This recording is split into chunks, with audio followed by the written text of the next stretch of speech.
शहर में चल रहा सरेखा और गर्रा रेलवे ओवरब्रिज निर्माण यातायात के लिहाज से अब भी तकलीफदेह ही है, जिसकी वजह से रूट डाइवर्ट मार्ग पर खस्ताहाल रास्तों और हादसों की आशंका के बीच सफर किया जा रहा है। आरओबी निर्माण तय मियाद पर ही पूर्ण होगा, लेकिन इसके लिए रास्तों की मुश्किलें कम नहीं हो रही हैं। शहर में एक और आरओबी भटेरा मार्ग पर निर्माण कार्य शुरू हो चुका है। बगैर किसी वैकल्पिक मार्ग की व्यवस्था के ये काम शुरू कर दिया गया है। जून 2024 में अनुबंध होने के लगभग 9 महीने बाद भटेरा रेलवे ओवरब्रिज का काम शुरू हुआ। हालांकि ये काम जल्दबाजी में शुरू किया गया है या कंपनी के दबाव में, ये एक बड़ा सवाल है, क्योंकि वैकल्पिक मार्ग को दुरुस्त नहीं किया गया है और निर्माण कार्य शुरू कर दिया गया है, जिससे लोगों को अड़चनों का सामना करना पड़ सकता है। अधिकारियों का कहना है कि कंपनी को सिर्फ 400 मीटर तक निर्माण की अनुमति दी गई है। इसके अलावा भटेरा आरओबी के लिए बड़े शहरों की तर्ज पर LHM limited height Subway underpass बनाया जाएगा। इसे लातूर महाराष्ट्र में बने अंडरपास की तर्ज पर बनाने की तैयारी है। इसका निर्माण रेलवे विभाग करेगा। इसकी डिजाइन जारी हो चुकी है। PWD के सेतु संभाग से मिली जानकारी के अनुसार LHS अंडरपास की लंबाई लगभग 200 मीटर की होगी। भटेरा रेलवे फाटक से 100 मीटर के दायरे में LHS अंडरपास का निर्माण भटेरा आरओबी को आकर्षक रूप और राहगीरों को सहूलियत देगा।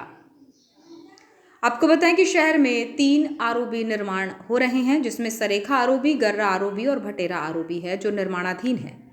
सरेखा आरओबी की बात करें तो निर्माण कार्य अब अंतिम पड़ाव पर है। जुलाई के मध्य में इसके लोकार्पण की संभावना है। हनुमान चौक की ओर से 4 स्लैब बनना बाकी है। इस आरओबी में कुल 26 स्लैब का निर्माण होगा। वहीं गर्रा आरओबी की चर्चा करें तो ये काम काफी धीमी रफ्तार से चल रहा है। यहाँ अब तक 7 स्लैब ही बने हैं, 9 स्लैब का काम बाकी है। रेलवे द्वारा बनाए जा रहे पिलर का काम बेहद धीमी गति से हो रहा है।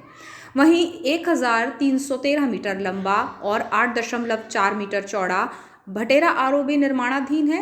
इसके दूसरे स्लैब का काम शुरू हो चुका है, यानी कंपनी ने एक दिशा से काम करना शुरू कर दिया है और जून 2024 में इसका अनुबंध हुआ था। वैकल्पिक मार्ग की बात करें तो स्थिति अब भी स्पष्ट नहीं है। सरेखा और गर्रा की तुलना में भटेरा आरओबी निर्माण प्रशासन निर्माण एजेंसी से लेकर PWD के इंजीनियर्स के लिए टेढ़ी खीर साबित होगा।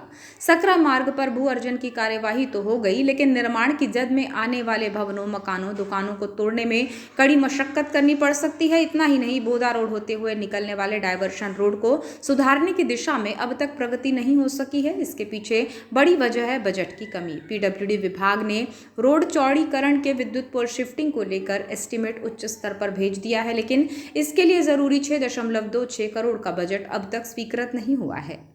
इस मामले में SDM गोपाल सोनी का कहना है कि भटेरा आरओबी के लिए डायवर्शन रोड की आवश्यकता अनुरूप इसे चौड़ा अथवा सुधार कार्य कराया जाएगा। इसके लिए एस्टीमेट बनाया गया है। वर्तमान में निर्माण कंपनी को सिर्फ 400 मीटर तक 4 पिलर बनाने की अनुमति प्रशासन ने दी है।